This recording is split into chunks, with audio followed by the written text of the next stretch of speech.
¿Es esta? Y él le va a ir cambiando, ¿no?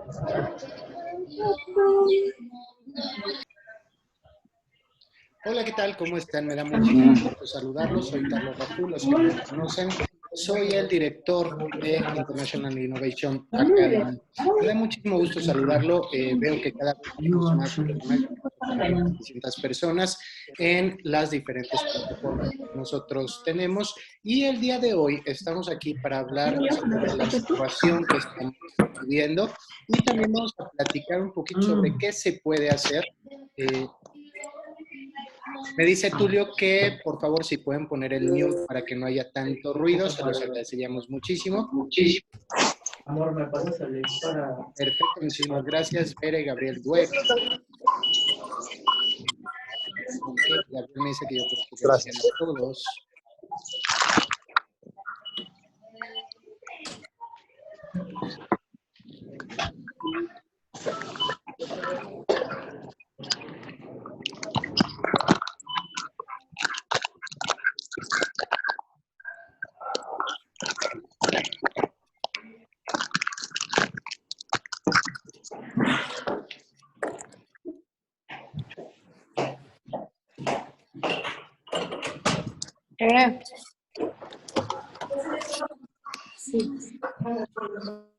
Ok, se los agradezco muchísimo. Listo, ahora sí ya estamos listos para comenzar. Estamos platicando y el día de hoy vamos a hablar sobre lo que está sucediendo en el mundo.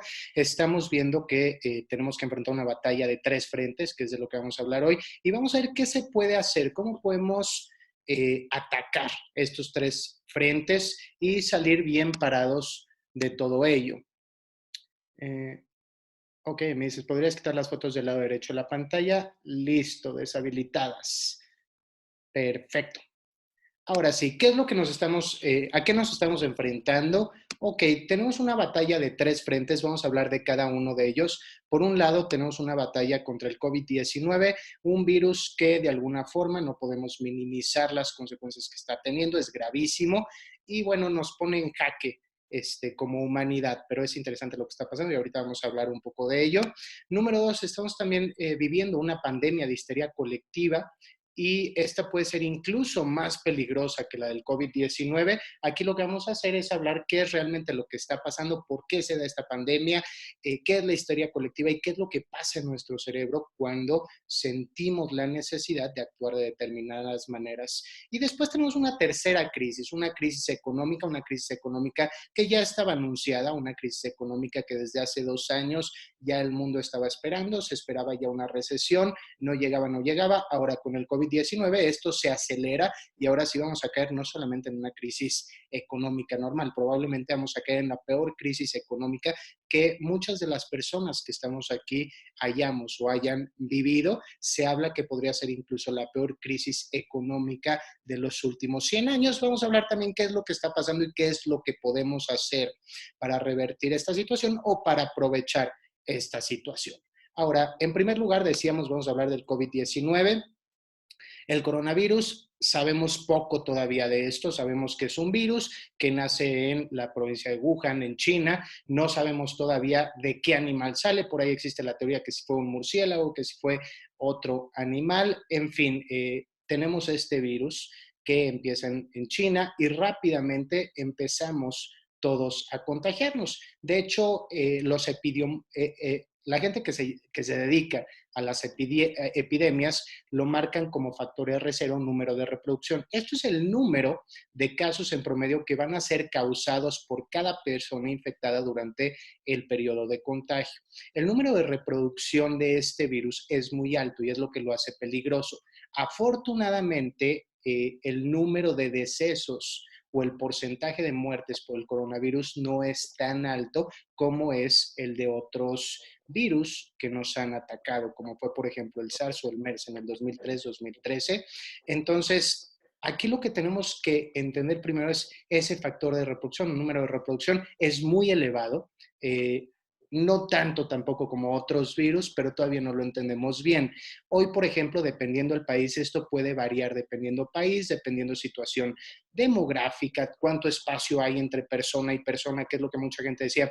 ¿Por qué, por ejemplo, en Ontario hay tan pocos casos de coronavirus y en Nueva York hay tantos casos de coronavirus? Bueno, por el espacio que tiene cada persona, por la conducta de la gente, por las medidas que se han tomado, etcétera. Tiene que ver por ahí situaciones climatológicas, que no sabemos si esto va a afectar o no al coronavirus, etcétera. Entonces, por ejemplo, hoy del coronavirus hablamos que el número de reproducción va dependiendo del país de 1.5 a 4.2. ¿Qué quiere decir? Que cada persona contagiada aproximadamente va a contagiar a 4 personas. Y es por eso que se nos está indicando que nos quedemos en nuestras casas. Lo que pasa con este tipo de crecimientos es que se convierte en un crecimiento exponencial, que de hecho es algo que los que ya han estado tomando algunos de los cursos de InAcademy, hemos hablado mucho sobre el crecimiento exponencial, pero en negocios. Ahora, este crecimiento exponencial nos está atacando desde la óptica de la salud. ¿Cómo funciona eso del crecimiento exponencial? Por ejemplo, si yo quisiera dar 30 pasos lineales y cada paso equivale a 1 metro, esto quiere decir que yo avanzaría 30 metros. Pero si yo, por ejemplo, quiero dar 30 pasos exponenciales, es decir, 1, 2, 4, 8, 16, 32, e irme así 30 veces, yo tendría la capacidad de darle 26 vueltas al planeta. Así funciona el crecimiento exponencial y aparentemente este virus se comporta de esta manera. Entonces, ¿qué es lo que se quiere lograr en una primera instancia cuando nosotros nos quedamos en nuestra casa? Pues que este contagio o esta curva la frenemos un poquito para no colapsar los sistemas de salud de los diferentes países, porque todavía no existe ninguna cura, ninguna vacuna para poder atacar este virus. Entonces, ahorita estamos tratando de alentar esa curva de crecimiento, este crecimiento exponencial o este comportamiento que tiene el virus. Ahora, no es fácil hacerlo. ¿Por qué? Porque a lo mejor habemos personas que nos es fácil quedarnos en nuestra casa y podemos soportar 1, 2, 3 e incluso un par de años guardados en nuestra casa y tenemos comodidades, tenemos una reserva que nos puede ayudar a soportar todo esto, pero vamos a ser honestos. Por ejemplo, en países como el que yo vivo, países como México, el 57% de la población no tiene esa posibilidad. Al 57% de la población mexicana, si nosotros le decimos no salgas de tu casa, le estamos diciendo hoy no comas. Entonces, vamos a ver qué se puede hacer para también ayudar por ahí. Finalmente, si ayudamos a los demás, también nos ayudamos a nosotros. La idea es ayudarnos todos. Entonces, vamos a ver ahí qué se puede hacer, pero eso lo vamos a ver un poquito más adelante. Ahora, afortunadamente, no estamos parados en el mismo lugar que en otras épocas. Se ha hablado o ha habido muchos comparativos con otro tipo de virus. No lo podemos hacer porque no estamos viviendo lo mismo. Por ejemplo, se ha hablado sobre lo que pasaba con el SARS. El SARS fue hace casi 20 años. Hace 20 años no éramos la misma sociedad. Hay que recordar que hoy estamos viendo una cuarta revolución industrial y es muy, muy importante entender de qué trata esta revolución industrial. De hecho, en el año 2016, en el Foro de Davos, Suiza, en el Foro Económico Global, se da el banderazo de salida de esta cuarta revolución industrial, que es una revolución en donde sí va a haber mucha sustitución de trabajo, pero también vamos a empezar a vivir un momento histórico de un mundo totalmente distinto.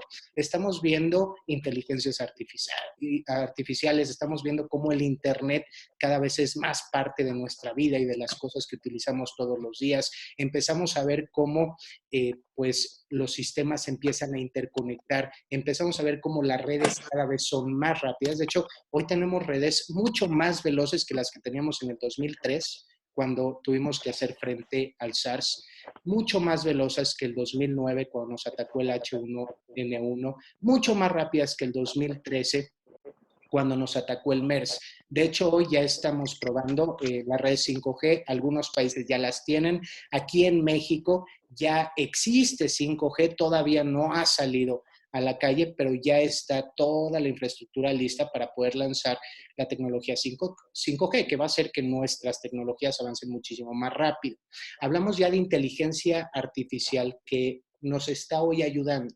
Hoy tenemos como aliada la inteligencia artificial que antes no existía. Hoy en la mañana, por ejemplo, estuve en un foro en donde estábamos justamente pues viendo cómo nos están ayudando estas tecnologías. Estamos pues adentro de un programa beta de una plataforma que se llama Future Loop. Future Loop es una herramienta de inteligencia artificial que lo que está haciendo es agarrar datos, ¿no? Datos por todos lados, y con estos datos lo que se está haciendo es empezar un trabajo de colaboración para encontrar las mejores pues, soluciones o los mejores tratamientos que se han dado en diferentes países. Se están empezando a cruzar datos de qué medicamentos funcionan, cuáles no, qué tipo de gente se contagia, cómo se contagian, cómo se curan, quiénes no se curan, etcétera. Y esto nos va a ayudar a llegar a soluciones muchísimo más rápido.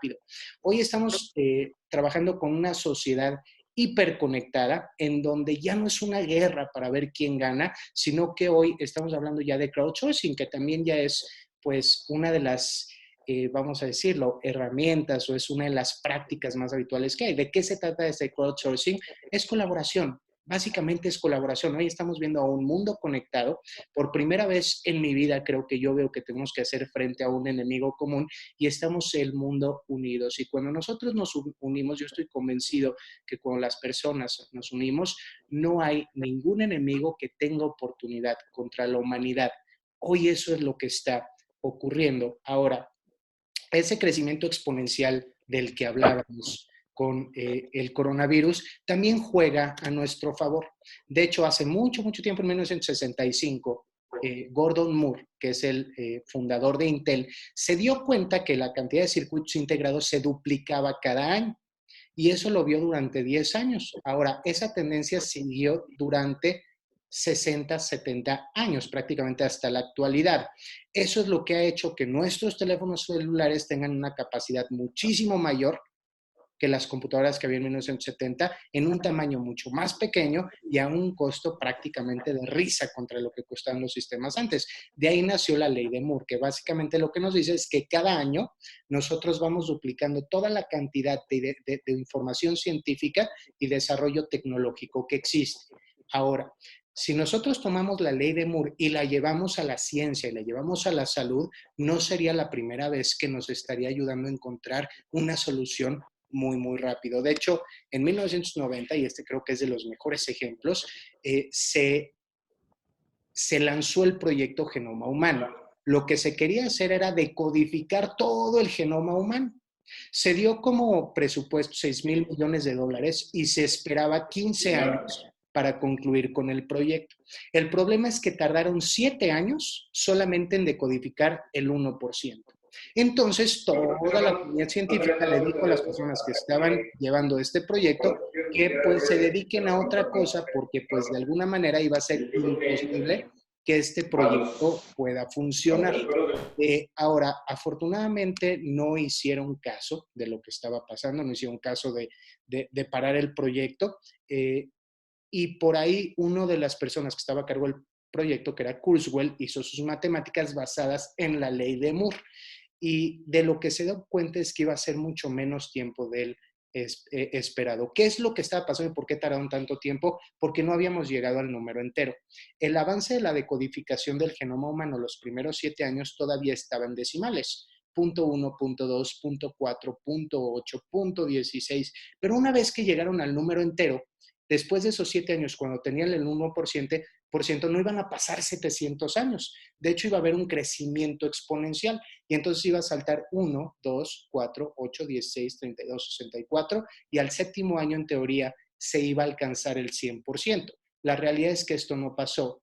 Se alcanzó el 100% de la codificación del genoma humano en tan solo 4 años, muy por debajo de lo que costó o de lo que estaba presupuestado por el proyecto. Entonces, hoy la comunidad científica está trabajando ya de esta manera y probablemente en los próximos meses, en los próximos días, o a lo mejor un poquito más en las próximas semanas, estaríamos ya viendo no una solución para el coronavirus, vamos a estar viendo un tsunami de soluciones para ver qué se puede hacer contra el coronavirus. Entonces, es un poquito de lo que se espera de la comunidad científica. Hoy en la mañana que platicaba con estas personas de Future Loop, también me pidieron que ponga mi estimado de cuánto tiempo pensamos nosotros que va a salir la solución.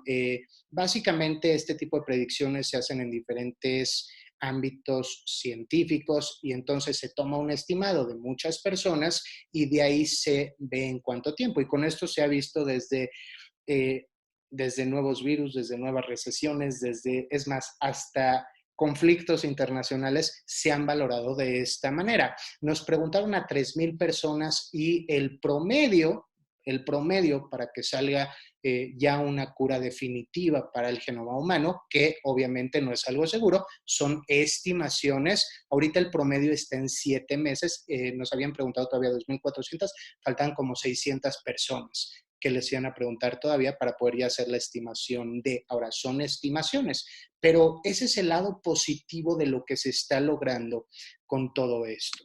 Ahora, por el otro lado tenemos el tema de la histeria colectiva, que cada vez pues lo sentimos más, no sé ustedes, pero yo, por ejemplo, hasta para picarle al elevador ya hasta llevas un palillo, o por ejemplo, para acercarte a una persona, ya el distanciamiento social ya ni siquiera es de 1 metro, ya ves a alguien afuera y tú estás afuera y como que todos se sienten pues agredidos espacialmente por otras personas.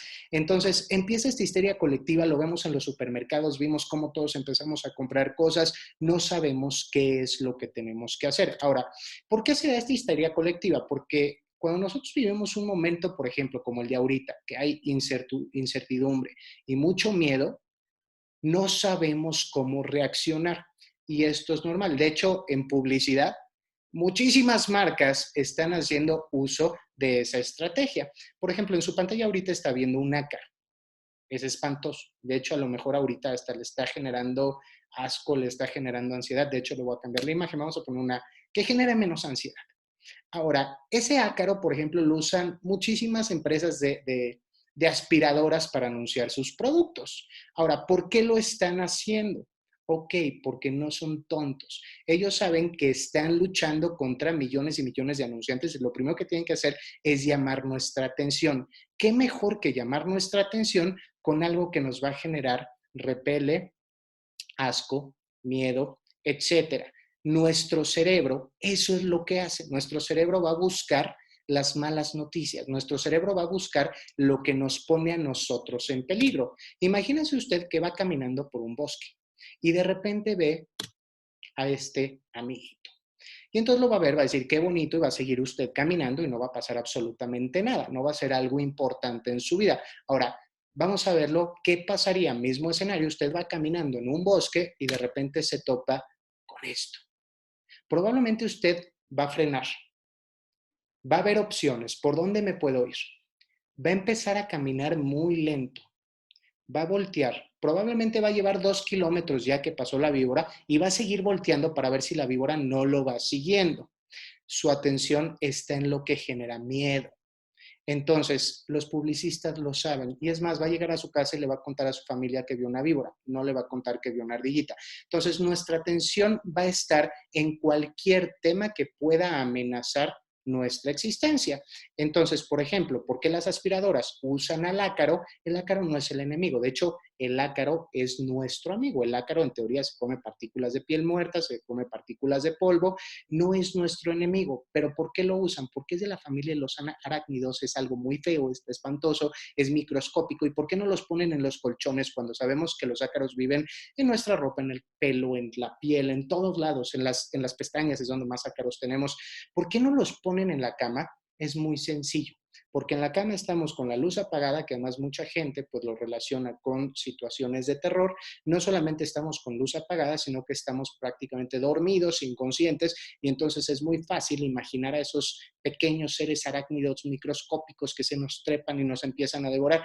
Entonces quieren generar pánico. Ahora, no puedo minimizar lo que está pasando, no lo podemos minimizar. Sí es una situación que nos genera mucho miedo y cuando nosotros tenemos miedo, nuestro cuerpo también empieza a reaccionar.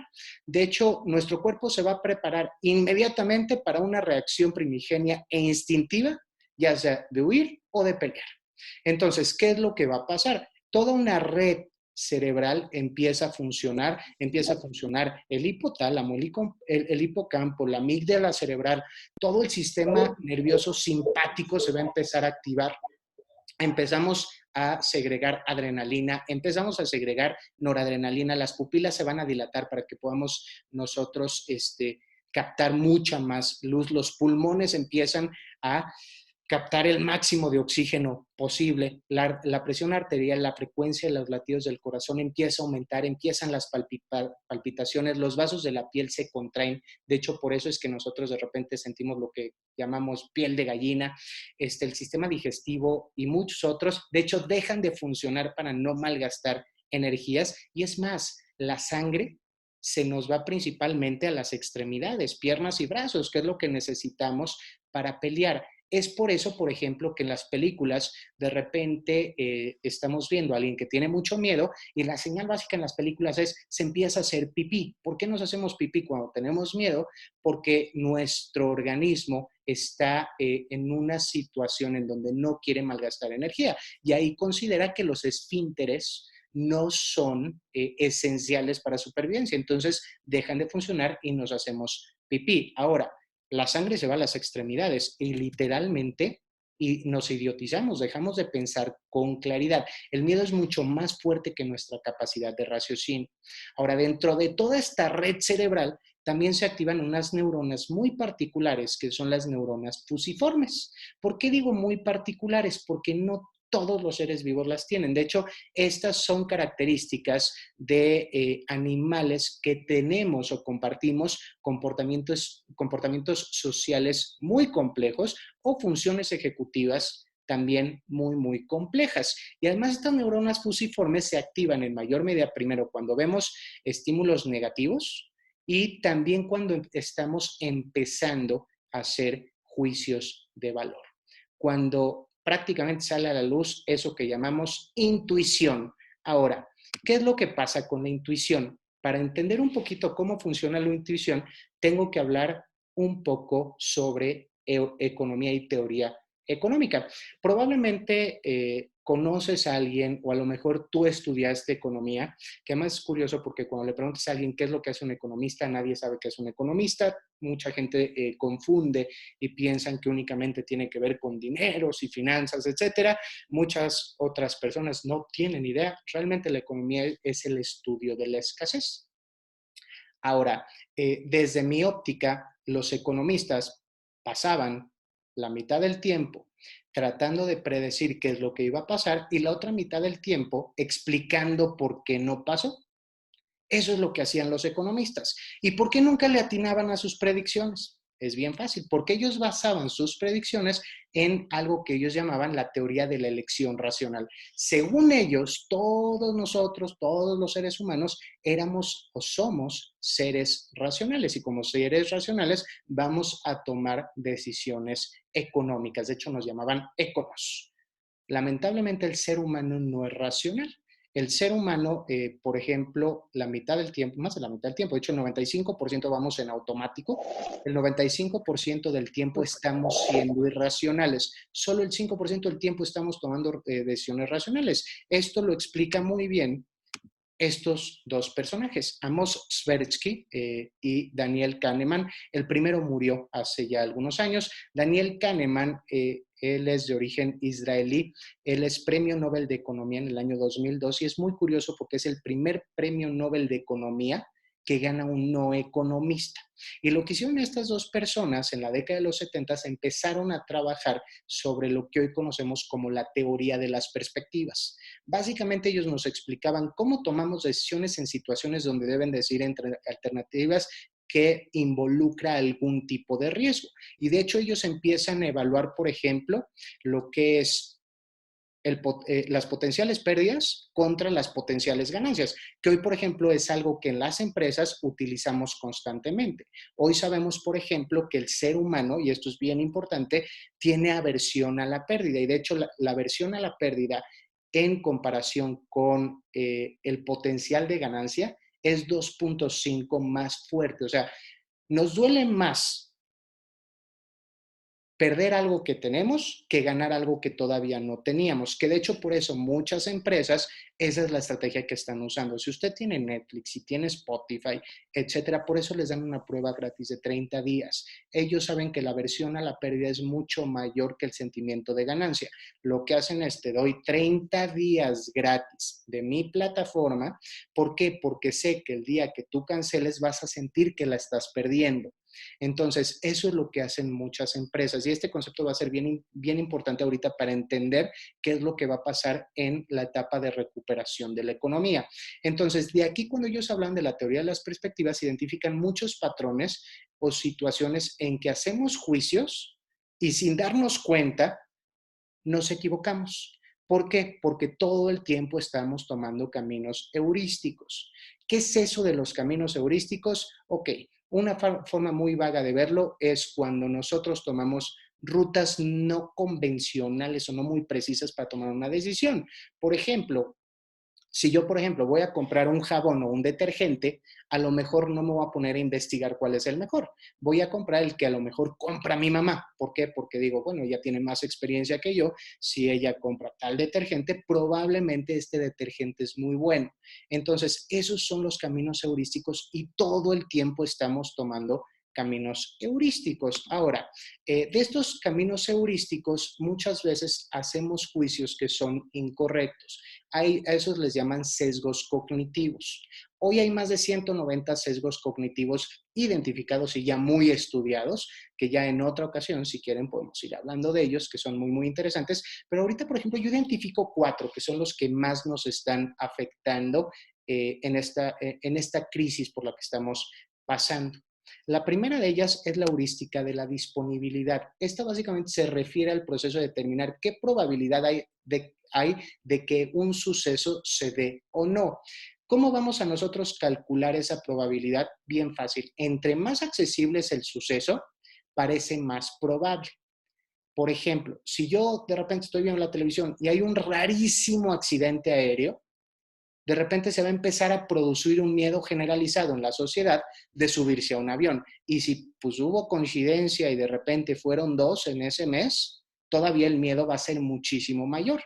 Ahora, hoy, ¿qué es lo que tenemos disponible? Póngase a pensar, se mete a internet, todos estamos hablando del coronavirus, se mete a sus redes sociales, prende la televisión, ve noticieros, escucha la radio, escucha al vecino, platica con su pareja, todos estamos hablando todo el tiempo del coronavirus. Entonces, eso hace que nosotros sintamos que el tema está más disponible y que nos pueda pasar algo malo, también lo tenemos muy disponible. Ahora, si a esto le sumamos que los medios de comunicación todo el tiempo están hablando, todo el tiempo de esto, se generan ecos y eso hace que se multiplique el efecto. Esa se llama cascada de disponibilidad.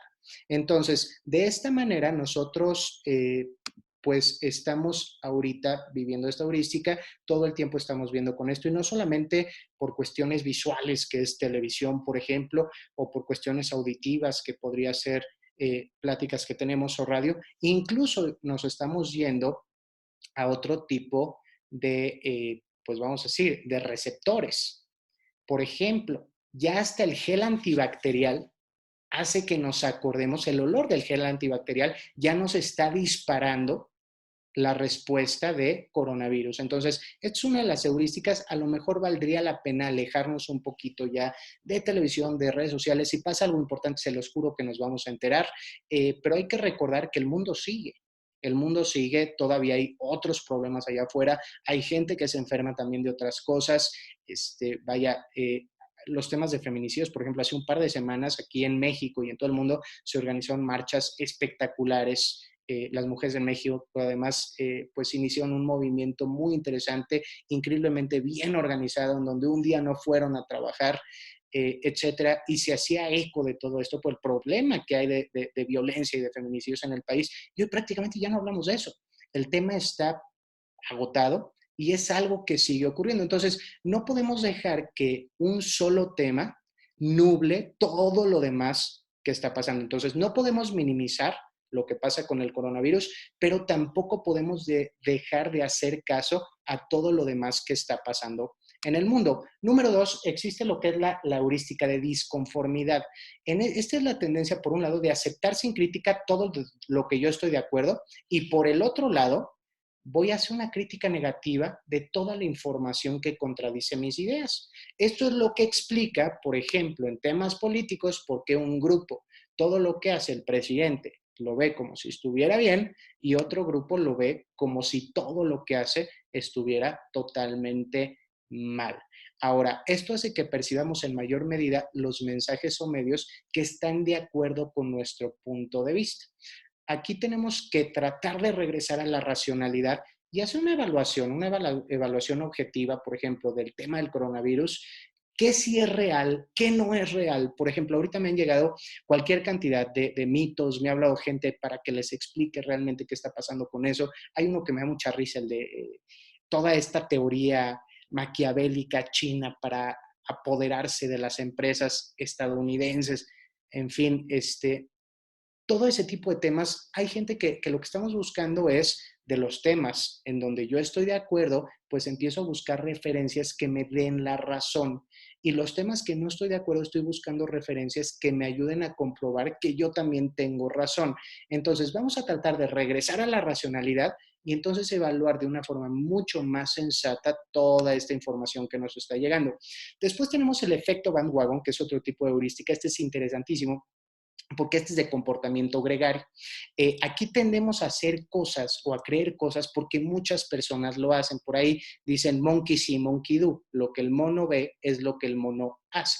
Y de hecho aquí entran un montón de teorías económicas, un montón de teorías psicológicas, entran cuestiones como, por ejemplo, la ley de la prueba social. ¿Qué quiere decir? Que si yo veo que mucha gente hace algo, yo también lo voy a hacer.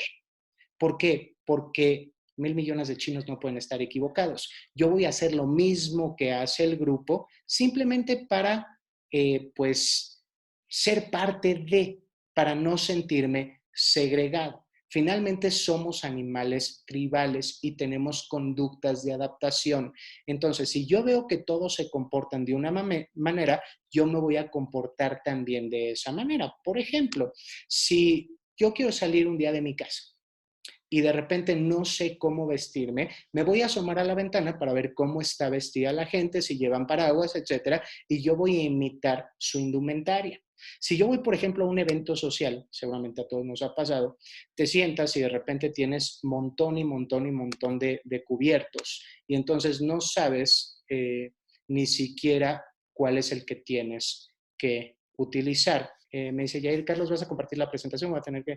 Sí, por supuesto, Yair, yo se las mando el día de mañana, se las mando por correo para que también tengan la presentación. Por ejemplo, en esta cuestión vamos a un banquete y en el banquete nos sentamos, nos sirven algo de comer, vemos que tenemos un montón de cubiertos y no sabemos cuál es el que tenemos que usar. Lo que hacemos ante una situación de desconocimiento y de incertidumbre, volteamos a ver qué es lo que están haciendo las demás personas y entonces voy a imitar el comportamiento del que parece que sabe qué es lo que está haciendo.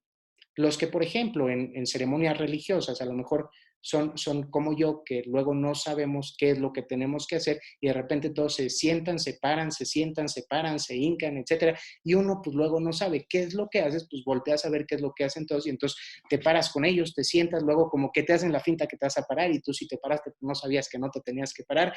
En fin, estamos copiando comportamientos e incluso en una situación de incertidumbre como la que estamos viviendo, pues sí, terminamos comprando papel de baño. ¿Para qué? Pues quién sabe para qué, pero terminamos comprando. Ahora, ¿por qué papel de baño y no, por ejemplo, atún en lata? Es bien fácil. La respuesta a esto es bien, bien sencilla, porque es muy visual. Y de hecho es algo que manejamos en otros cursos. Cuando nosotros tratamos de poner de moda algún producto, tenemos que hacerlo visual. Si yo quiero que la gente copie una conducta, tengo que hacer que todos lo empiecen a ver, que fue una de las genialidades, por ejemplo, de Steve Jobs cuando se le ocurrió poner los audífonos blancos. ¿Cómo le puedo hacer, por ejemplo, para que sepas que tienes un iPhone en la bolsa de tu pantalón y que todo el mundo se dé cuenta que tú tienes un iPhone en la bolsa de tu pantalón? Pues es bien fácil, pon unos audífonos blancos y van a saber que tienes un iPhone. Vamos a hacer, en este caso, lo invisible visible. El papel de baño es bien visible. Si yo voy al súper, voy a ver que la gente, por ejemplo, ve un carrito que lleva papel de baño. Voy caminando y veo otro carrito con otro papel de baño. Todos compramos papel de baño. Pero, ¿qué es lo que pasa? Mi cerebro empieza a buscarlo. Por ahí decimos, lo que es focal es causal. Por ejemplo, a lo mejor les ha pasado, si van a comprar un coche, llegan a una agencia, ven el coche, nunca lo habían visto en la calle o es muy raro verlo. Salen de la agencia y hagan de cuenta que hasta sienten que ustedes lo pusieron de moda porque todos traen ese coche. No es que todos lo quisieron comprar porque tú lo vas a comprar. Lo que pasa es que tu cerebro empieza a buscar el patrón. Por ejemplo, a mí me pasó cuando mi esposa estaba embarazada de mis hijos.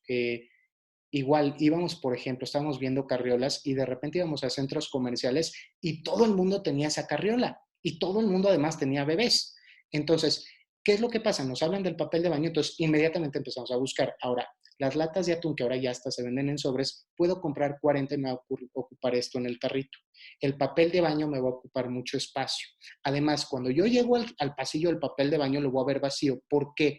Porque los supermercados también el metro cuadrado cuesta. Entonces, el papel de baño es muy grande. Si ellos ponen muchos papeles de baño, pues estarían pagando muchísimo dinero en eso. Tendrían que elevar los costos del papel de baño. No hay tanto en exhibición de ese producto como hay de otros productos. Entonces, eso también hace que pues se vea vacío y hace que nosotros empecemos a imitar la conducta. Ahora, ¿por qué papel de baño? En neuromarketing nosotros, por ejemplo, hacemos un estudio que se llama test de asociación de conceptos, que está basado precisamente en el test de asociación implícita de Harvard.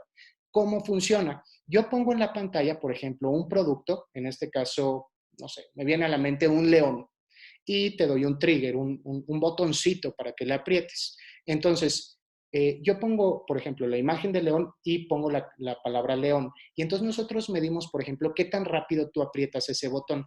Dependiendo de la velocidad en que aprietas, nosotros podemos ver qué tanta asociación hay con el producto.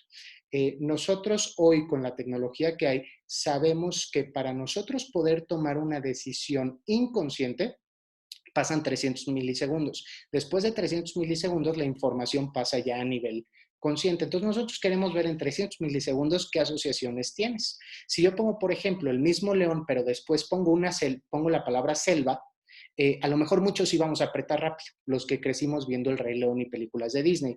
Los que saben un poquito más de botánica y de fauna y de todos esos temas, no lo van a apretar porque son los que saben que los leones no viven en la selva. Si yo pongo, por ejemplo, después la misma imagen de león y la palabra Guanajuato, probablemente muchos de los que estamos hoy aquí, por ejemplo, veo que hay gente de Colombia, veo que hay gente de Perú, no lo van a apretar. Pero, por ejemplo, si hay alguien de León, Guanajuato, aquí en México, inmediatamente lo va a apretar.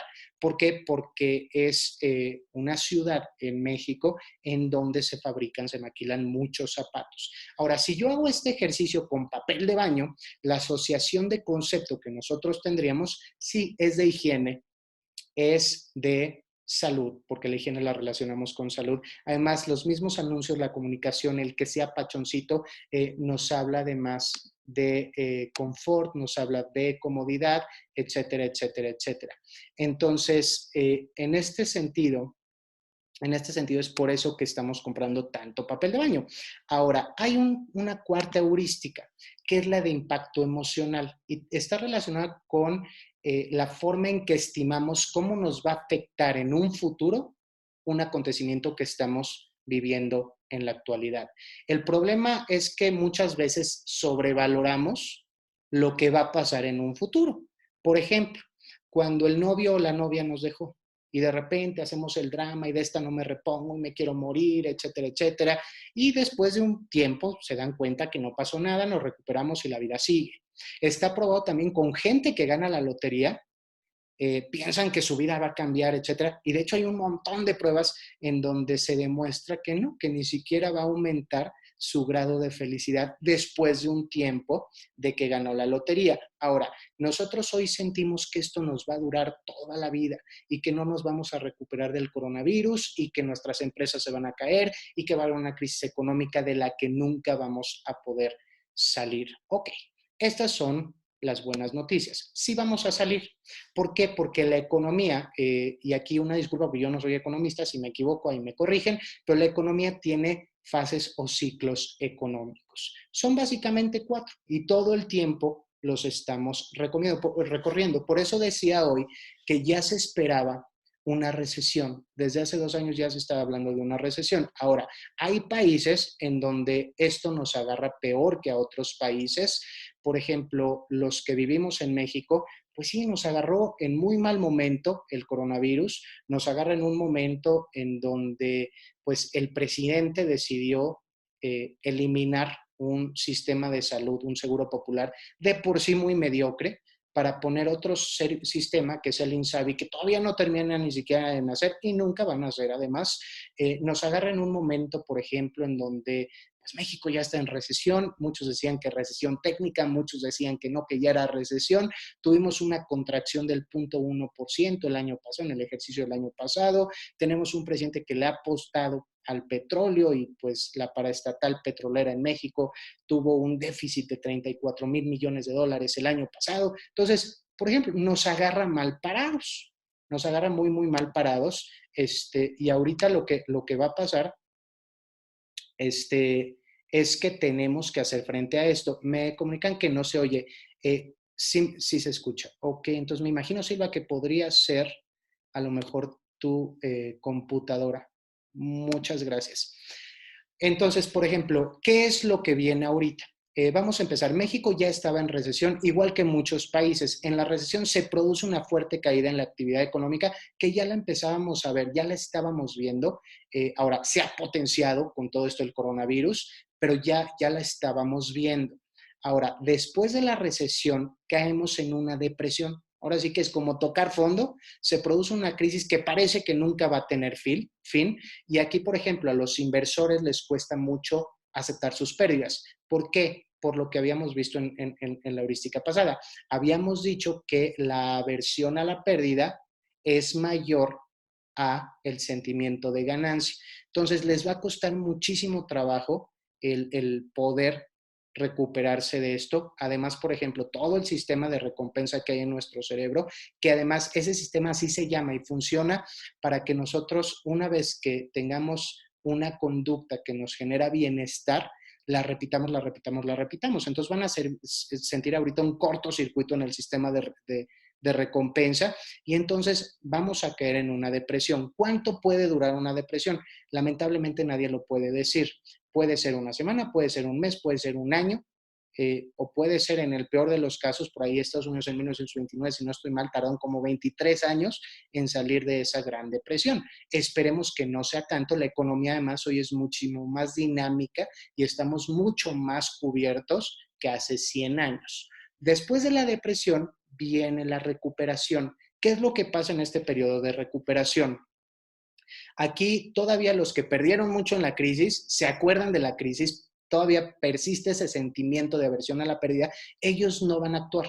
Va a ser un momento en donde ellos no van a actuar y van a ser los que supieron actuar en este momento los que van a empezar a invertir y van a empezar a echar a andar otra vez la economía. Y después vamos a llegar a un periodo de auge en donde la actividad económica está en periodo de prosperidad, todos son felices, todos ganan, hay dinero por todos lados y la idea es prepararnos desde ahorita para ese momento. Ahora, de ahí que viene nuestro tercer tema, la crisis económica que nos viene.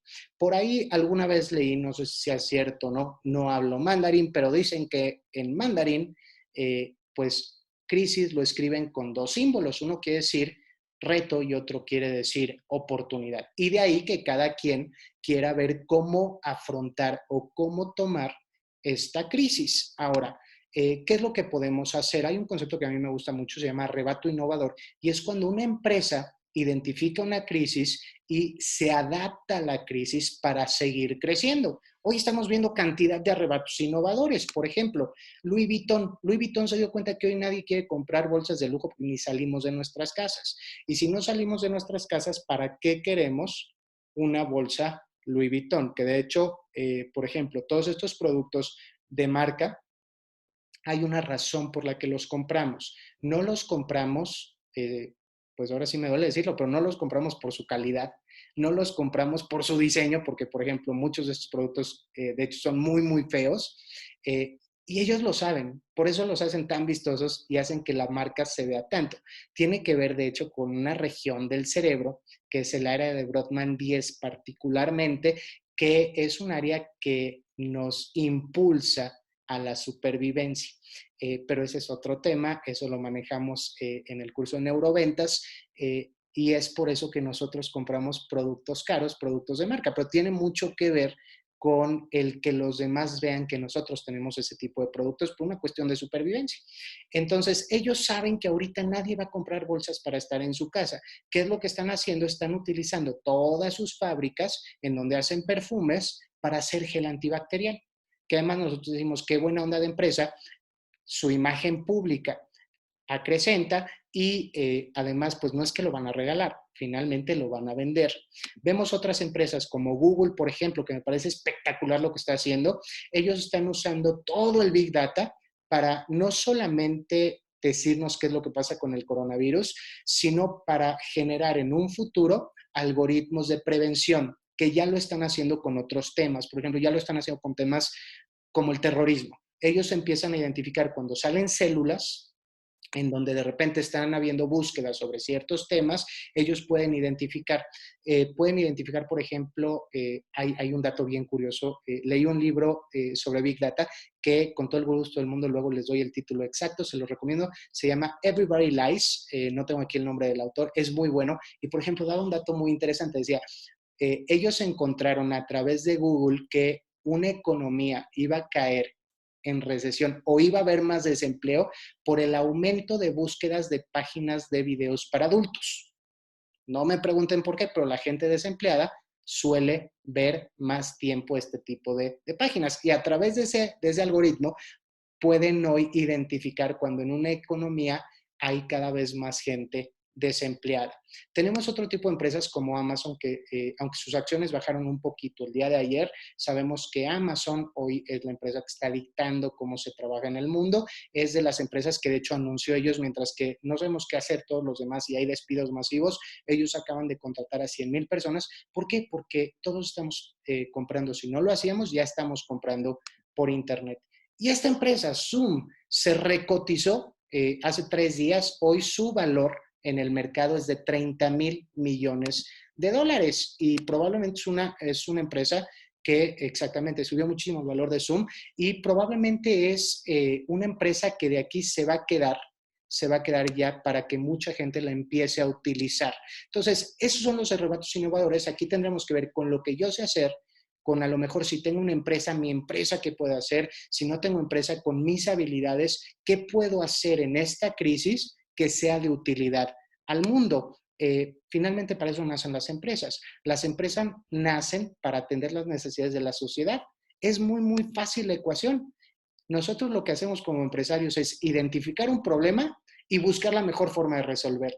Si tú tienes la mejor solución al problema, la mejor solución, ojo, percibida, porque tú puedes tener la mejor solución, pero si el mercado no lo percibe, no te van a comprar. Si tú identificas el problema, buscas la mejor forma de resolverlo y un grupo de personas lo ve como la mejor solución percibida, vas a tener una gran empresa. Entonces, vamos a identificar un problema y vamos a ver cómo lo podemos resolver.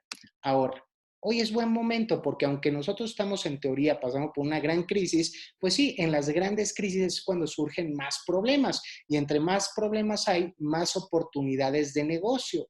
Entonces, hoy es el momento en donde nosotros podemos empezar a pensar, ok, ¿cómo me puedo preparar para cuando esto pase, para no ser de estas personas que se quedó inactivo y ahora o me corrieron de mi chamba o tuve que cerrar mi negocio? Vaya, tenemos que empezar a prepararnos. Ahora, ¿qué nos tenemos que preguntar? ¿Qué problema me gustaría resolver? Y cuando tengan el problema, cuando hagan una empresa, no se obsesionen con el servicio que dan. No, bueno, sí, pero en otros términos. O sea, sí siempre den un extraordinario servicio, pero vaya, no se obsesionen con el producto, obsesionense con el problema.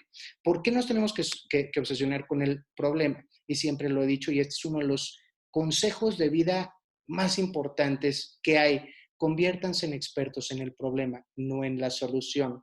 ¿Por qué? Porque si, por ejemplo, yo soy ortopedista y mi especialidad son rodillas, pero yo me especializo en la solución que podría ser microcirugía láser de rodilla, en el momento que haya una nueva tecnología, yo estoy fuera del mercado. Si yo, por ejemplo, me especialicé en el problema que son rodillas, siempre me puedo adaptar para lo nuevo que hay en el mercado. Entonces, vamos a empezar a obsesionarnos con un problema. Ahora, el problema que estamos viviendo en las empresas ya existía, solamente que mucha gente no se quería dar cuenta. Por ejemplo, el retail ya estaba en problemas, pero mucha gente no se estaba dando cuenta. Ahorita voy a hablar de esa gráfica. Ahora, cuando nosotros queremos atacar un problema, tenemos que ver cuál es la mejor solución. Y por eso digo, tienen que obsesionarse con el problema. Hace un tiempo llegó un amigo y me dijo, tengo un problema, me quiero casar. ¿Cuál sería la respuesta que yo le tendría que dar? Mucha gente me dice, no, pues dile que consiga una novia. No, primero hay que preguntar realmente qué es lo que se quiere lograr, para qué te quieres casar.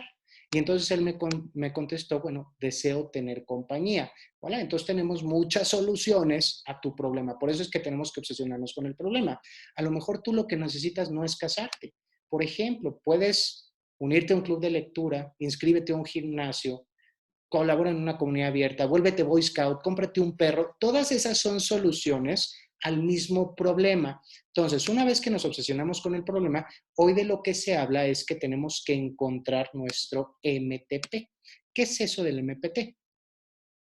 Exactamente, como dice Ulrich, aquí lo que está pasando es que el problema del coronavirus lo que está haciendo es acelerar la velocidad de la cuarta revolución industrial. Nos está obligando a migrar ya hacia la cuarta revolución industrial. Aquí, por ejemplo, lo que hoy se pide hoy, todas estas cuestiones de la misión de la empresa, la visión de la empresa, sí sirven, pero como cuestiones de filosofía institucional, ya no sirven como meta de una empresa. Hoy hablamos, por ejemplo, de lo que son propósitos de transformación masiva. ¿Qué es esto? Es un paradigma aspiracional que intenta resolver un problema. Tiene que ser grande y literal, piénsenlo así. Si tú no puedes ayudar a 1,000,000,000 de personas, piensa en otra cosa. ¿Por qué? Porque hoy ya se puede. Que sea transformativo, tiene que causar una transformación importante en una industria y hay un claro para qué detrás del trabajo que estamos haciendo. Ya después, los que gusten, con todo el gusto del mundo, les mando ejercicios que se pueden hacer. De hecho, por ahí tengo, se los mando por correo, tengo por ahí unos ejercicios que se pueden hacer para encontrar nuestro propósito de transformación masiva de una forma fácil, divertida, etcétera. Y la idea es ese, primero el para qué vamos a existir, cómo resolvemos el problema y qué tan grande va a ser el impacto global que nosotros vamos a generar. De hecho, si nosotros, claro que sí, Becky, yo se los mando mañana en un correo para que lo tengan.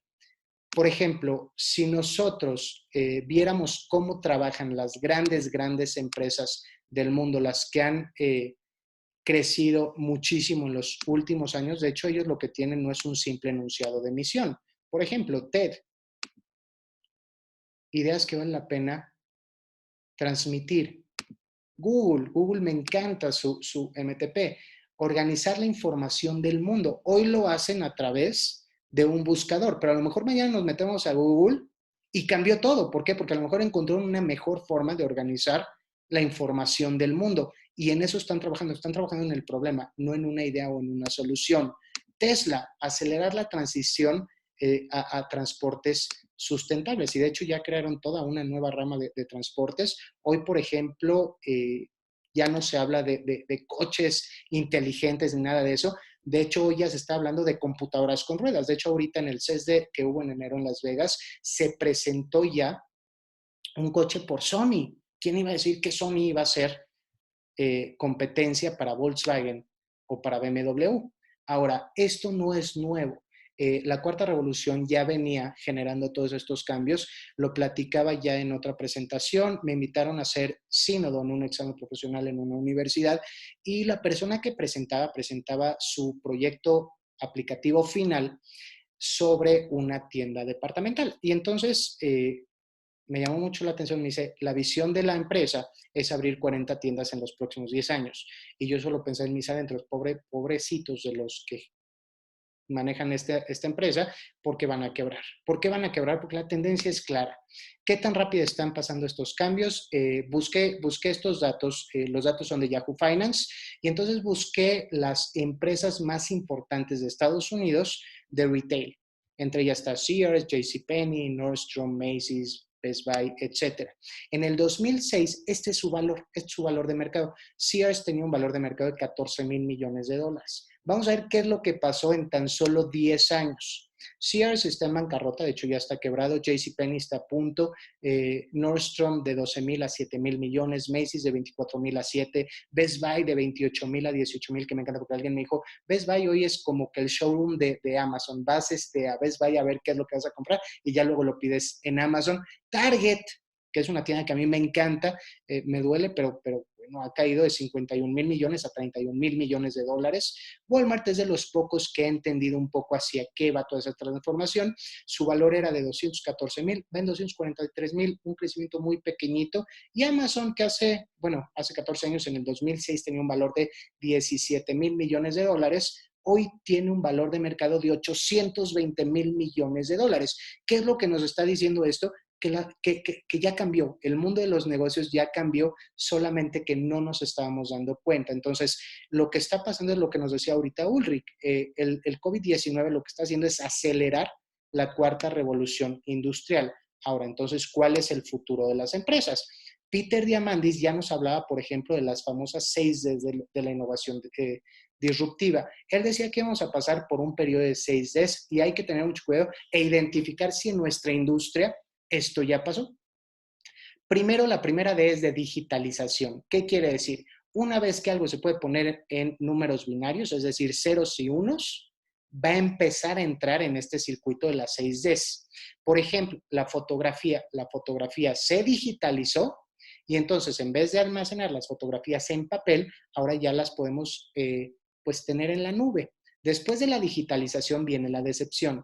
Todas las empresas que se digitalizan pasan por esto. Empiezan a pasar periodos en donde sentimos que no crece nuestro negocio. ¿Por qué? Porque empezamos a duplicar ventas, por ejemplo, o empieza a crecer el negocio, pero en decimales, que es lo que pasaba con el genoma humano. 0.01, 0.02, 0.04, 0.08.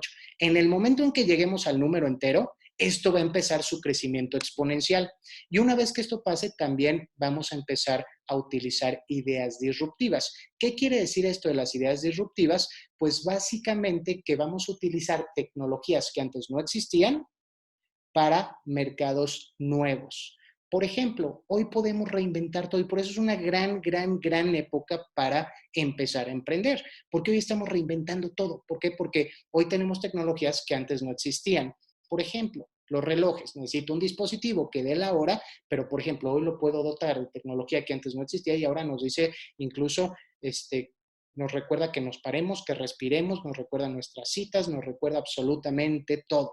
Y lo mismo va a pasar con licuadoras, secadoras, básculas, todos los aparatos que tenemos, automóviles, todo se va a reinventar. Después tenemos la desmonetización. ¿Qué quiere decir? Eliminar de la ecuación el dinero.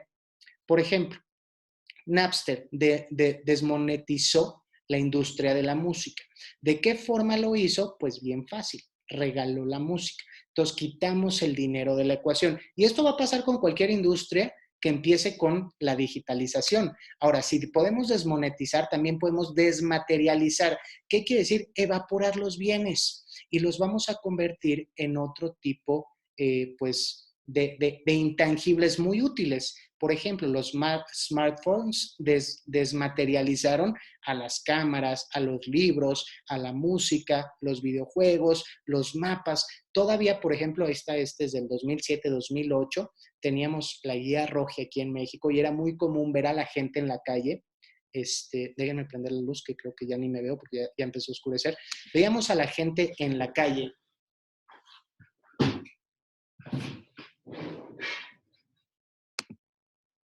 Veíamos a la gente en la calle, por ejemplo, con las guías rojas y te bajabas del coche, lo extendías en el cofre y teníamos hasta sistemas en donde cuadriculabas para poder ubicarte hacia dónde tenías que ir. Esto pues ya es pasado, ya se desmaterializó. Después de esta desmaterialización viene la democratización. ¿Qué quiere decir? Cuando tu costo marginal prácticamente es cero, producir algo te cuesta nada y entonces puedes producir lo que sea.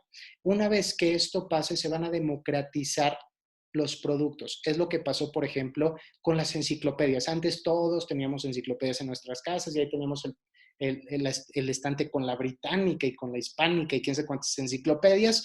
Hoy pasó primero por un sistema que era de costo, que era, no sé si recuerdan, la Encarta, y hoy tenemos Wikipedia, que es prácticamente pues un producto que es gratuito, es un producto que está haciendo validez de lo que platicamos en un principio, que es esta idea de comunidades colaborativas, y hoy es prácticamente gratis. Pasó lo mismo con el correo electrónico. El correo electrónico, por ejemplo, eh, el correo electrónico, por ejemplo, pasa exactamente lo mismo. De repente, pues los carteros iban a las casas, etcétera, etcétera.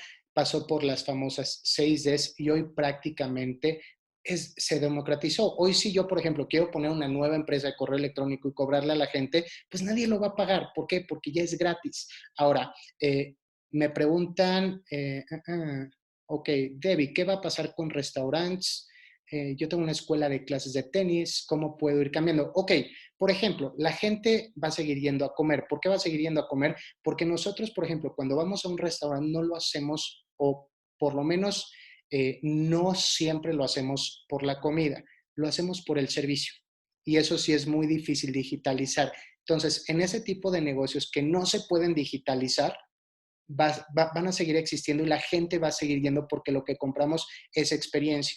Con, por ejemplo, clases de tenis, lo mismo, es la experiencia. Lo que sí se puede digitalizar es la forma como se da parte del servicio. Entonces, aquí lo que podemos hacer es uso de estas tecnologías para que mi experiencia sea todavía mejor y mi contacto con los clientes sea mucho mejor. Y podemos incluso automatizar y podemos estar cerca y que no me recuerden, por ejemplo, en el caso de un restaurante solamente el domingo, sino que me recomienden todos los días. ¿Cómo? Entra a mi casa. Dame tutoriales de cómo preparar la salsa que tanto me gusta en tu restaurante. Hazme seguirte en redes, etcétera, etcétera, etcétera. En clases de tenis, por ejemplo, hoy, no es cierto, ayer en la mañana platicaba con una amiga que está casada con un beisbolista profesional y estamos platicando porque le hablé y le dije la verdad, le dije, mira, a uno de mis hijos les encanta el béisbol, le digo, ¿por qué no? Dile a tu esposo que le mande un tutorial de ejercicios que pueda hacer en la casa para que no se me desmotive. Y me dice, gran idea. Y entonces, es una forma de estar cerca de. Ahorita, por ejemplo, en cuestiones de training y coaching, Becky, lo estamos ya empezando a ver.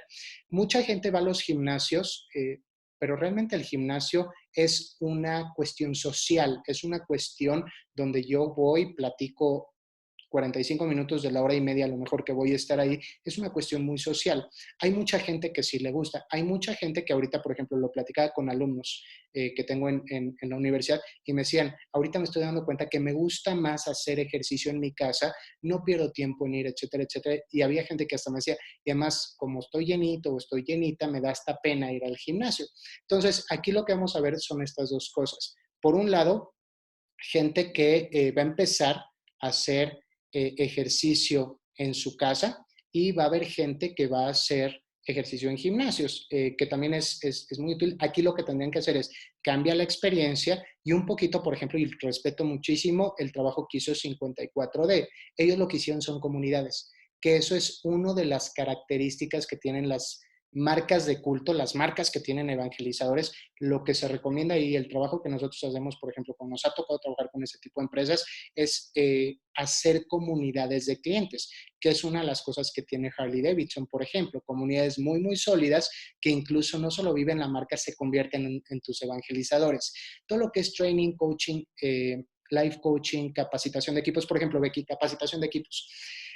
Yo doy mucha capacitación para empresas y yo lo que hice, por ejemplo, yo no puedo ya capacitar a equipos de venta tan numerosos. Por ejemplo, hemos capacitado equipos de ventas de empresas de 3,000 personas, centros de atención de clientes de hasta 6,000 personas, o luego empresas más pequeñitas, por ejemplo, un amigo me decía, quiero que capacites a mi empresa, pero tengo un problema, no te voy a mandar a ¿dónde era? Creo que a Chiapas, por 2 personas, ni los voy a traer porque no me es costeable. Entonces, por ejemplo, yo lo que hago con mis capacitaciones, yo las manejo en 3 etapas. La primera etapa tengo toda una plataforma virtual en donde, por ejemplo, una de las más exitosas que tengo es un curso de neuroventas. Y entonces toman la parte teórica en línea. Si hay posibilidad, después tenemos una sesión práctica en donde ya vemos ejercicios concretos, ya adaptamos qué van a hacer desde los puntos que tenemos que mejorar, vemos cada una de las personas que están en la capacitación en qué quiere mejorar, ponemos los nuevos objetivos, etcétera, y después tenemos un sistema prácticamente automatizado, remoto, en donde damos de 3 a 6 meses de retroalimentación a donde a cada vendedor se le pone un coach y hablan una vez a la semana con él para ver cómo han implementado todo lo de la capacitación y de esta manera ir viendo cómo van mejorando, por ejemplo, sus ventas. Entonces, aquí lo que hacemos no fue una capacitación de fui una vez y se acabó, sino que aquí ya extendimos y estamos viendo que son resultados concretos. Entonces, podemos adaptar algunas cosas y sí hay muchas cosas que vamos a seguir haciendo en persona.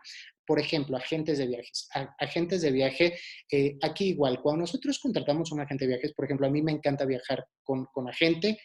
A mí no me gusta, por ejemplo, en la computadora, yo soy malísimo para eso y siempre me acabo equivocando. Los agentes de viaje, aquí hay que pensar en varias situaciones.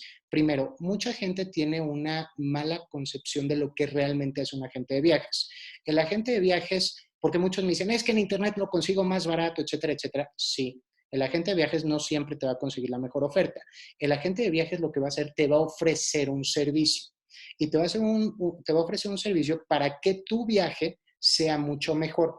Por ejemplo, yo aquí lo que hago, Diego, es identificar primero lo que es la necesidad trascendente de un negocio y cuál es la necesidad aparente. ¿A qué voy con esto? Cuando nosotros compramos algo, siempre hay 2 necesidades. Una necesidad aparente es para lo que yo pienso que lo estoy comprando. La necesidad trascendente es mi necesidad más reptiliana, más primitiva que hay. Por ejemplo, una bolsa de mujer.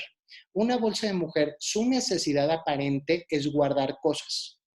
¿Por qué? Porque en teoría lo guardan para guardar cosas. Pero si esa fuera la realidad de lo que están comprando, podrían agarrar una bolsa de súper y sirve exactamente para lo mismo y se ahorrarían $3,000, $4,000. ¿Por qué están pagando $3,000, $4,000 para guardar cosas? Porque hay una necesidad más allá de. ¿Cuál es la necesidad trascendente de una bolsa de mujer? Pues básicamente es un bastón social para que tus amigas vean que pudiste costear una bolsa de ese costo. Esa es la idea de los productos. Entonces, por ejemplo, en este caso, si yo, por ejemplo, soy agente de viajes, yo lo que debería de vender no es el viaje en sí, sino a lo mejor lo que se vende aquí, por ejemplo, son recuerdos. Ahora, ¿cómo puedes tú hacer mi experiencia? Porque yo estoy comprando una experiencia. ¿Cómo puedes tú hacer de mi experiencia algo mejor? Yo como lo veo con las empresas a las que yo doy consultoría, la experiencia no es únicamente el cuando estás allá. Por ejemplo, si yo voy a una tienda, mi experiencia no es cuando entré, compré y salí. Mi experiencia empieza desde que conozco la tienda hasta prácticamente cuando me muero. Entonces, aquí el agente de viajes lo que tiene que hacer es ser parte de la experiencia de viaje de las personas. Y entonces, ahora, ¿qué es lo que va a pasar con los agentes de viaje?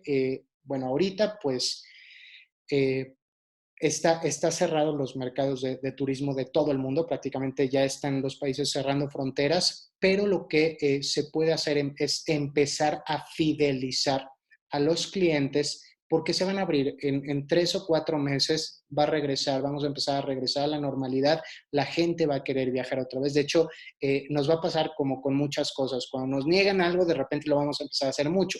Entonces, probablemente cuando empecemos a viajar, la gente va a empezar a viajar mucho más y vamos a empezar a viajar además con un gozo diferente. Pero eso es lo que tiene que pasar con el agente, porque de hecho el agente de viajes como tal ya está sentenciado por la Cuarta Revolución Industrial. Por ahí Andrés Oppenheimer escribió un par de libros que yo recomiendo mucho. Uno se llama Crear o Morir y la segunda parte se llama Sálvese quien pueda, en donde se hace un estudio de las profesiones que en teoría van a ir desapareciendo en los próximos años por la Cuarta Revolución Industrial. Y lo vemos, por ejemplo, con, no sé, por ejemplo, las aerolíneas. Las aerolíneas hace algunos años todavía teníamos que ir a una eh, oficina de la aerolínea y teníamos que ir a comprar el ticket, etcétera, etcétera. Lo que hicieron las aerolíneas de bajo costo, como Interjet y Volaris, es que nos acostumbraron a comprar ya el boleto por internet. Entonces, aquí nosotros tenemos que ir viendo, ok, ¿qué pasaría, por ejemplo, si Google saca un proyecto que se llama Google Travel y pueda con algoritmos hacerme el viaje perfecto? Aquí a lo mejor aquí estaría desapareciendo el agente de viajes. Aquí lo que tenemos que hacer es, ok, vamos a mejorar la experiencia de servicio para que seamos parte del viaje de nuestro consumidor. Y ahí es donde van a ganar. Ahí es donde van a ganar. Y lo mismo pasa con todo lo que son servicios. Por ejemplo, Enrique me pregunta, tintorerías. Igual, la gente tiene que seguir mandando las cosas a la tintorería. Lo que va a cambiar es la forma como ofrecemos el servicio. Que ahorita, sí, el primer libro se llama Crear o Morir y el segundo, Sálvese quien pueda. Que aquí, por ejemplo, sí vamos a empezar a ver mucho cómo empezamos ya a cambiar también hábitos de consumo. Me gusta hacer esta analogía de este jugador de hockey. Probablemente los países en donde estamos no somos grandes fanáticos del hockey, pero este era un gran jugador, se llama Wayne Gretzky. Si nosotros lo vemos, físicamente no es imponente, físicamente no era el más grande de todos, pero es el mejor jugador de hockey de la historia. ¿Por qué se convirtió en el mejor jugador de hockey? Alguna vez en una entrevista le preguntaron, le dijeron, bueno, ¿qué te hace a ti mejor que todos los demás? Y decía, es que yo no patino hacia donde va a estar el disco. Yo patino hacia donde va a estar el disco, no hacia donde ha estado. Jaime, me preguntas, aerolíneas, ¿van a quebrar? Por supuesto que sí. Si no tienen apoyos de sus gobiernos, probablemente sí haya aerolíneas que van a quebrar. Hay muchas que incluso ya estaban en proceso de quiebras, porque hay muchas aerolíneas que están ya vendiendo boletos de avión por debajo del costo de lo que realmente cuesta viajar. Y esto es por un error que cometieron aerolíneas, quisieron copiar el sistema de Southwest. Como dice Juliana, muchas ya están subvencionadas. Quisieron muchas copiar el sistema de Southwest. Southwest lo que hizo es convertirse en la primera aerolínea, bueno, en la aerolínea más económica de Estados Unidos. Pero tendríamos que meternos ya ahí en la cuestión de la historia, que es de las mejores historias que hay de negocios. Además, el fundador de Southwest yo creo que es el empresario más simpático y carismático que ha habido. Y la idea era esa, solo viajar en el Triángulo de Texas, viajes muy cortos, abaratar los costos y literalmente él dijo, van a ser vuelos que sea un poquito más caros que un camión, más baratos que un avión, en trayectos muy cortos. Aquí lo que pasa es que algunas aerolíneas, pues ahora sí que se quisieron comer todo el pastel cuando quiebra o cuando fue todo este desastre de Mexicana, se quedan con sus lots. Obviamente eran aerolíneas pequeñas que no tenían, pues ahora sí que la infraestructura para poder tomar vuelos internacionales, rutas largas, etcétera. Y ahí el problema es que su diferenciador o su estrategia de competitividad estaba basada en los precios. De hecho, por ahí en el seminario de Aprende a Emprender platicamos mucho sobre esto. Cuando tú vas a lanzar un negocio, tienes que identificar exactamente en qué te puedes diferenciar de los demás. Pero diferenciarme no es solamente decir si él es rojo, yo voy a ser azul. O si él, por ejemplo, vende el sushi de esta forma, yo lo voy a vender de esta forma. Hay que ver también qué es un diferenciador para el consumidor. Y por ejemplo, aquí lo que nosotros hacemos, yo trabajo con unos recuadros en donde identificamos todos los aspectos por los que alguien podría comprar un producto. Y entonces, por ejemplo, en aerolíneas tendríamos categorías como precio, como ruta, como servicio, como seguridad, como a lo mejor viajar con mascotas, en fin. Y yo tendría que buscar un espacio que esté totalmente desocupado. ¿Para qué? Para que yo me gane esa categoría. Y entonces yo voy a tener todos los clientes que busquen aviones por esa categoría, por ejemplo, servicio, van a ser mis clientes. Aquí el problema es que todos se metieron a precio y cuando tienes muchas empresas compitiendo en precio, pues la gente te está comprando no porque eres bueno, no porque tu servicio es bueno, no porque tus alimentos son buenos, te están comprando porque eres el más barato. Entonces empiezan una guerra de precios y entonces bajan, bajan, bajan y entonces mejor es, te quito, ya no puedes viajar con maletas, ya no te doy nada en el avión, ya te cobro todo. Es más, quieres un asiento, te lo cobro adentro del avión. Te empiezan a cobrar todo porque están viendo cómo bajar los precios y ya los precios son tan bajos que ya no son competitivos y como dicen, ya están o ya reciben subvenciones de los gobiernos. Entonces, aquí, por ejemplo, yo yo haría es, por ejemplo, ver lo que nos decía Wayne Gretzky. Cuando le preguntaron, ¿por qué eres mejor que todos los demás? Dice, yo patino hacia donde va a estar el disco, no hacia donde ha estado. Y si vemos un partido de hockey, vemos eso. Todos están patinando a través del puck. Y él lo que hacía es patinar hacia donde apenas va a llegar el puck. Aquí lo que tenemos que entender es, primero, entender qué es la cuarta revolución industrial, cuáles son los cambios que se están generando. Número dos, entender qué está pasando con el coronavirus y qué tipo de hábitos estamos cambiando, porque el día de mañana vamos a regresar a la realidad, pero va a haber cosas que se van a quedar.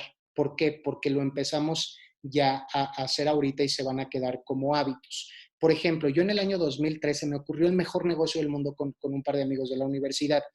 Me di cuenta que cuando nosotros vamos al restaurante, y no me mientan porque seguramente muchos lo hacen, no nos lavamos las manos. Siéntense un día en un restaurante y se van a dar cuenta que todo el mundo entra, se sienta directo en su mesa, te traen totopos, te traen algo, la gente empieza a comer. Probablemente vienes de la calle, además saludas a la gente que está en tu mesa, tocas manos, etcétera, y empiezas a comer. Y se me ocurrió, dije, ya sí. Y si, por ejemplo, voy a ir a China, voy a importar un montón de dispensadores de gel antibacterial, se los regalo a los restaurantes y les vendo el repuesto del gel antibacterial. ¿Saben cuántos vendí? 0. ¿Por qué? Porque llegué muy antes de tiempo. Todavía no existía el hábito del gel antibacterial, la gente lo desconocía, no confiamos en el gel antibacterial. Después del 2009, por ejemplo, en México, que fue lo del H1, que empezamos a usar gel antibacterial, hoy en todos lados lo encontramos.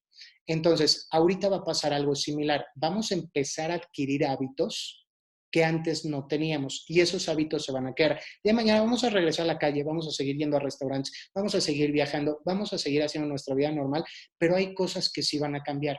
Por ejemplo, ahorita estamos empezando a ver que el comercio electrónico va a empezar un auge muy importante. Vamos a ver, por ejemplo, que la educación a distancia va a empezar a tener cambios también muy, muy importantes.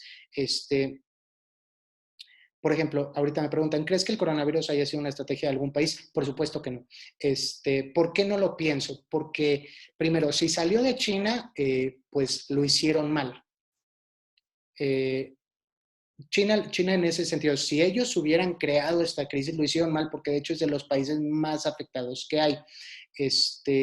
Y además, si tú vas a generar una crisis, la haces muy calculada. Por ejemplo, la del petróleo sí es una crisis calculada, es una crisis que es una estrategia que tengo yo mi propia teoría, que sabemos que Arabia Saudita abarató el precio del petróleo y entonces, pues, se viene para abajo el precio en todo el mundo porque cotiza en mercados internacionales.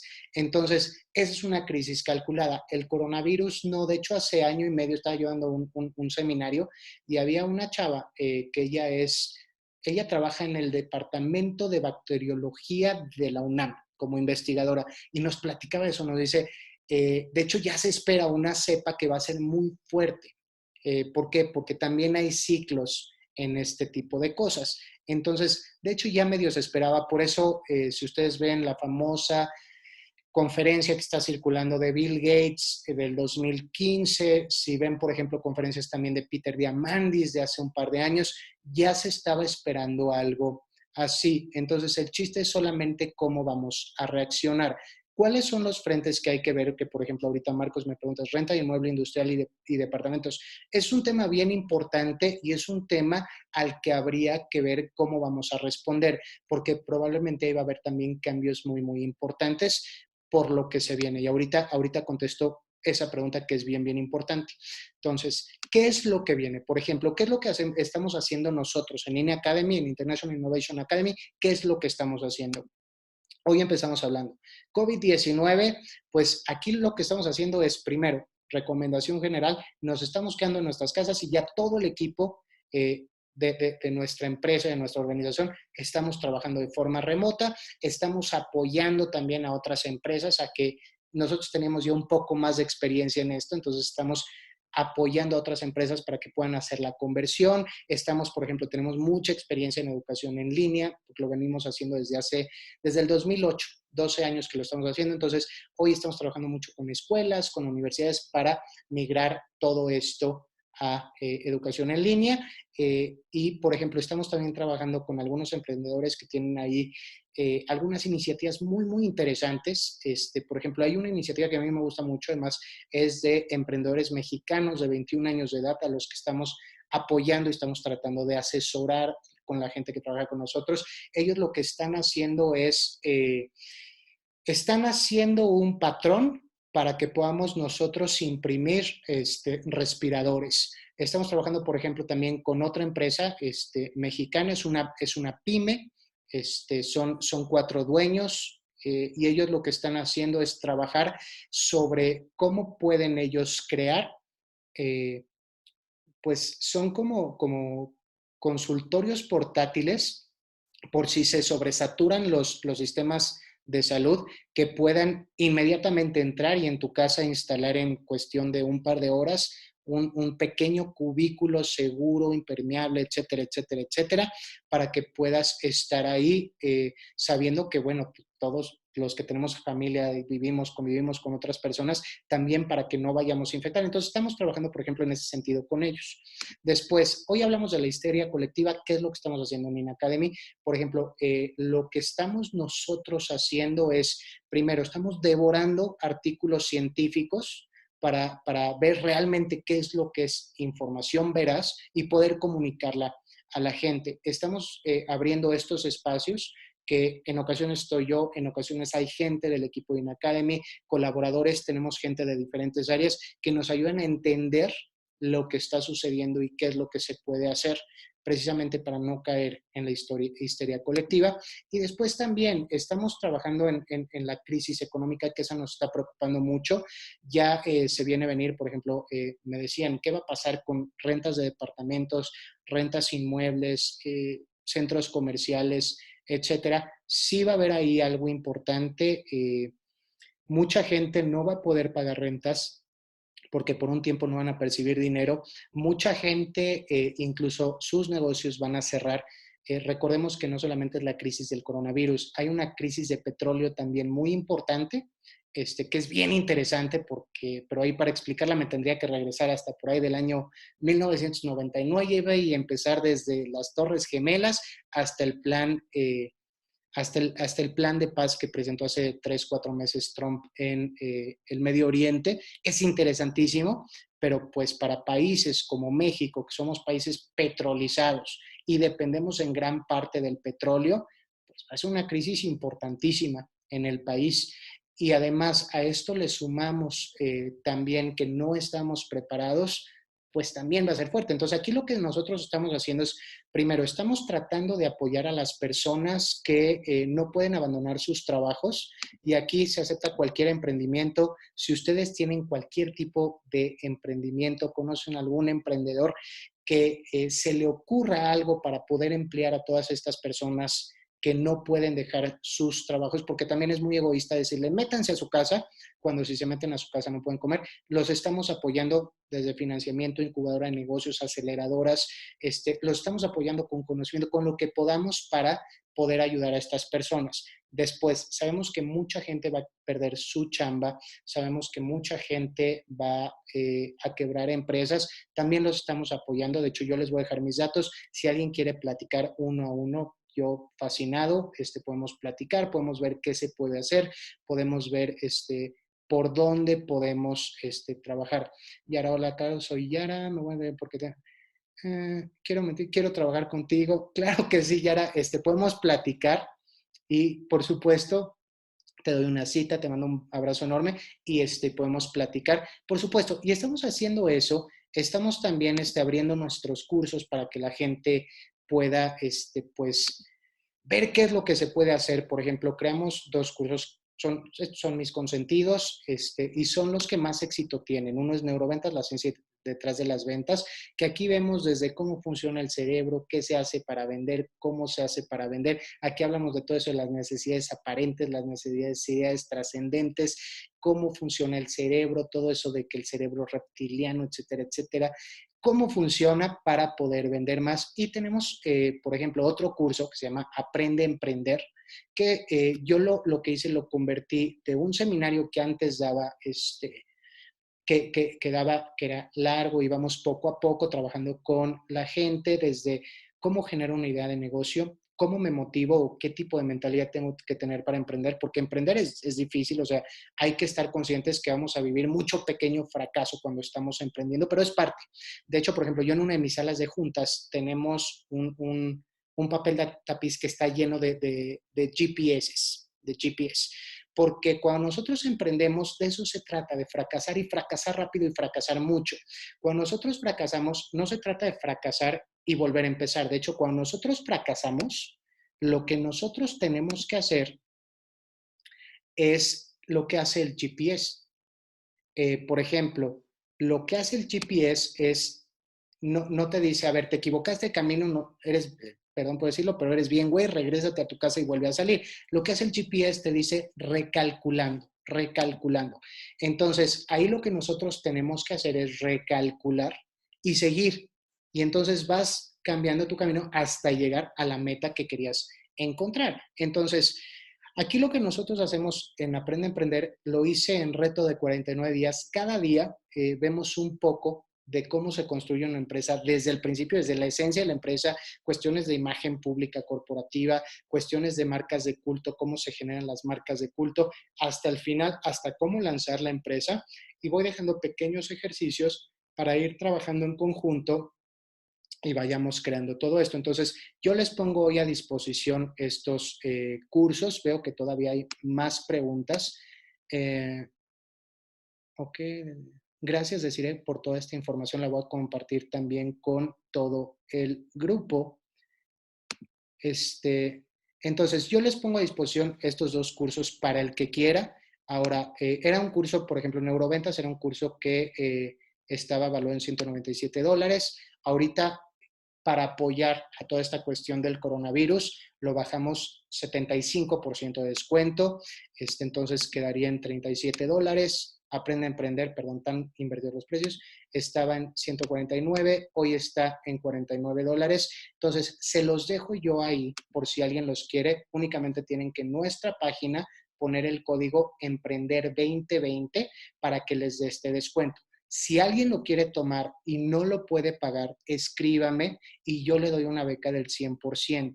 Lo que queremos es que la gente pueda salir de esta crisis. Entonces, todavía hay muchas preguntas. Se nos está acabando el tiempo porque ahora sí ya saben que estamos haciendo home office. Ahora me toca ir a bañar niños, dormirlos, contar cuentos, etcétera, etcétera. Pero yo sigo en contacto con todos ustedes. De hecho, les dejo aquí todos mis datos. Les dejo aquí todos mis datos. Ok, ¿a dónde me pueden escribir? Ok, estos son los datos de la empresa. Se pueden meter directamente a InAcademy. Ahí pueden meterse en contacto y pueden escribir directamente ahí. Yo lo leo personalmente, yo contesto personalmente. Igual dejo la página de Facebook, dejo la de Instagram, dejo nuestra página de YouTube, que ya voy a empezar a publicar constantemente sobre temas que estén buscando. Dejo mi página de Twitter. Entonces, la idea es, queremos estar conectados con ustedes. Entonces, cualquier cosa, cualquier tema en donde nosotros podamos ayudar, para eso se creó International Innovation Academy. Les deseo muchísimas gracias por estar aquí y estamos en contacto. El mejor de los éxitos y a crecer juntos. Bonita semana. Nos vemos.